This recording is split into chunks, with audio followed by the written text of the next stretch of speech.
Histórias reais. Na nossa casa tinha um problema que uma das minhas irmãs tinha morrido com o descuido da minha mãe e do meu pai. Dramas verdadeiros. A minha mãe, ela era prostituta, meu padrasto, ele tentou me estrupar e a gente morava na rua. Medidas extremas. Quando todas as medidas de proteção já foram exauridas, só com ordem judicial é feito o acolhimento institucional.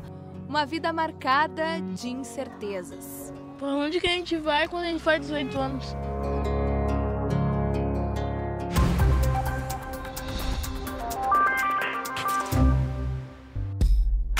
Quem chega aqui pela primeira vez se surpreende com a tranquilidade da criançada. Tudo muito organizado, quase sem bagunça. Esta é uma entre as 97 casas de acolhimento para crianças e adolescentes de Porto Alegre. As crianças são, de fato, muito queridas, elas são amadas, elas são cuidadas, seja pelos pais sociais na Casa Lar, seja pelos educadores. Vivem aqui meninos e meninas em situação de abandono, negligência, maus tratos, violência física e abuso sexual. Porém, a casa que deveria ser de passagem acaba se tornando definitiva. Eu entrei com 7 anos no abrigo, agora eu tenho 13. É também o caso destes dois irmãos. Ela tem 5 e ele 8 anos. Os pais foram presos e eles encaminhados para um abrigo. Há 3 anos, esperam por uma definição da justiça. Muito tempo. Sabem o que é pai e mãe? Sim, pra cuidar das pessoas. E tu queria ter um pai e uma mãe? Sim. O espaço institucional, ele não é um espaço para sempre, ele é um espaço temporário. Agora elas estão protegidas, elas estão dentro de uma casa, elas estão lá invisíveis, fechadas, e o problema está solucionado. É mais ou menos jogar o problema para baixo do tapete. No Rio Grande do Sul, quase 5 mil meninos e meninas vivem em abrigos. Se por um lado, em um lugar como esse, eles estão protegidos, por outro, é um sistema que deixa eles muitas vezes distantes da chance de ter uma família. Mas afinal, por que meninos e meninas estão crescendo nos abrigos?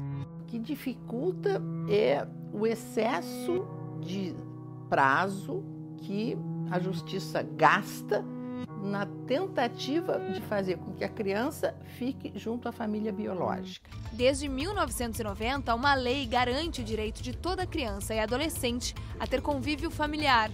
O Estatuto da Criança e do Adolescente diz que a prioridade é buscar restabelecer o vínculo com a família de origem, com a mãe, com o pai, ou manter essa criança no que a gente chama de família extensa, família ampliada. Um avô, um irmão, um tio, uma tia.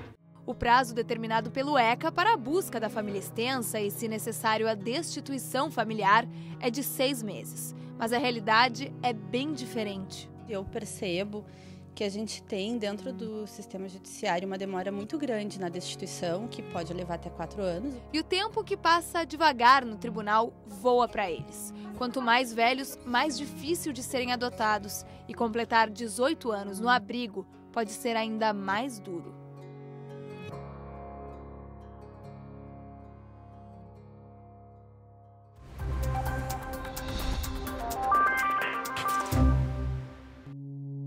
Na carta, planos para o futuro. Sonhos de uma adolescente de 14 anos que ainda não encontrou um lar definitivo. E eu pretendo trabalhar, juntar meu próprio dinheiro, construir minha própria vida, só que construir e não com os outros me ajudando.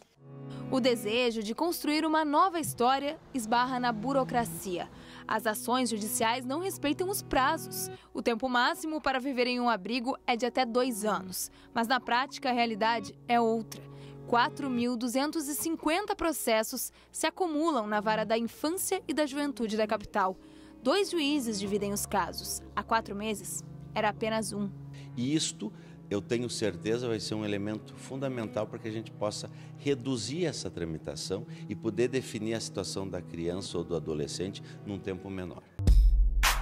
Judiciário e Ministério Público alegam que a demora não está apenas na burocracia, mas também nas restrições impostas pelos pais adotivos.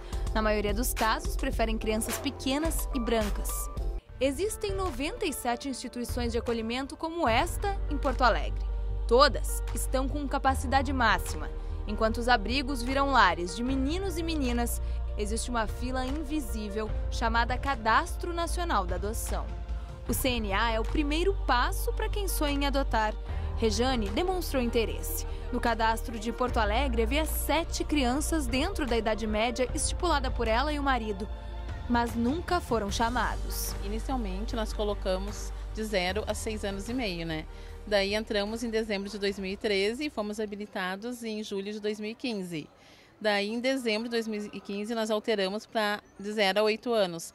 Para ser mais rápido, nós já não aguentava mais sem o nosso filho, né? Nunca nos chamaram. Não há dificuldade nenhuma. Nós não identificamos essas pessoas com perfil. O caminho foi longo. O casal conseguiu adotar um menino de 8 anos, mas em Minas Gerais. E a pergunta é, por que é tão difícil adotar no Rio Grande do Sul? Estrutura de poder judiciário para o adequado andamento da ação. A mesma equipe responsável pelos casos de adoção também atende outras demandas. O ideal é que, como determina a lei estadual, a Juizada da Infância e da Juventude tivesse equipes próprias e especializadas e trabalhando só para ela. A falta de acesso aos abrigos é outro obstáculo na adoção, segundo os especialistas. Nem os candidatos à adoção, né, podem ir aos abrigos, conhecer as crianças que lá estão. Isso não é expor as crianças, elas sabem que estão lá, que querem uma família. O juizado diz que o acesso restrito é para evitar a desistência da adoção. Mas o problema é que elas continuam acontecendo. E a fila de crianças e adolescentes para serem adotadas só aumenta. A culpa não é dos adotantes, pode ter um monte de coisas que tem a culpa, né? Burocracia, falta de estrutura do judiciário, mas a culpa não é dos adotantes. Uma família, pai, uma mãe, um filho, um avô, uma avó, um cachorro. Eu sinto falta.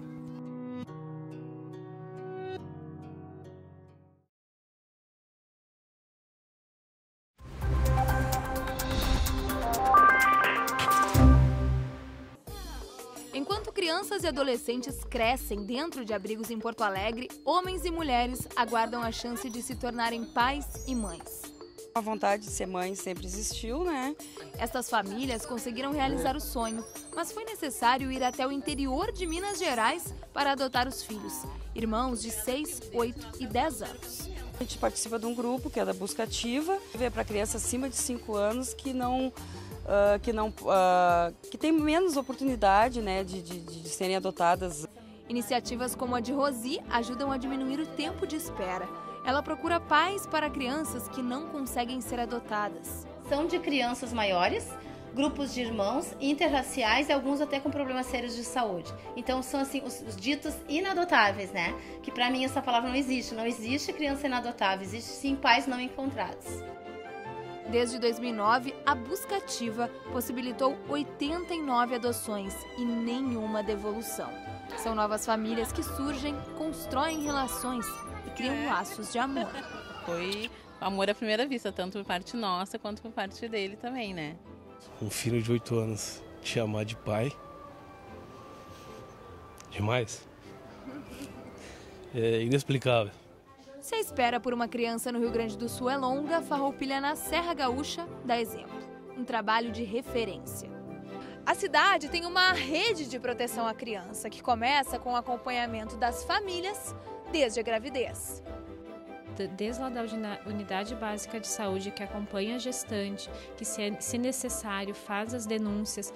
Por isso, o abrigo da cidade é um local como todos deveriam ser.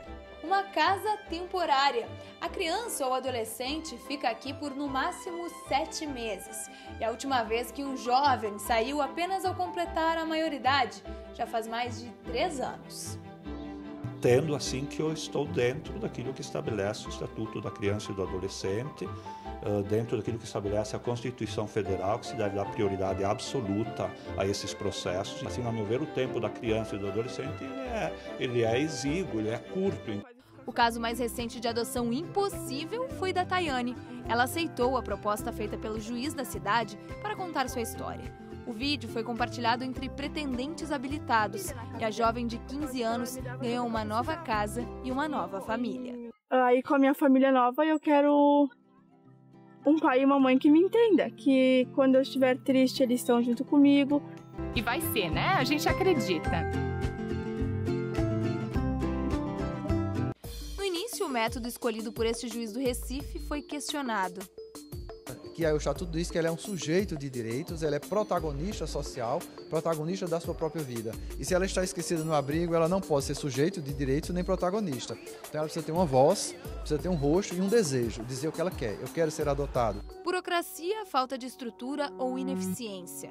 A única certeza é que quanto mais o tempo passa, menores são as chances de encontrar uma família.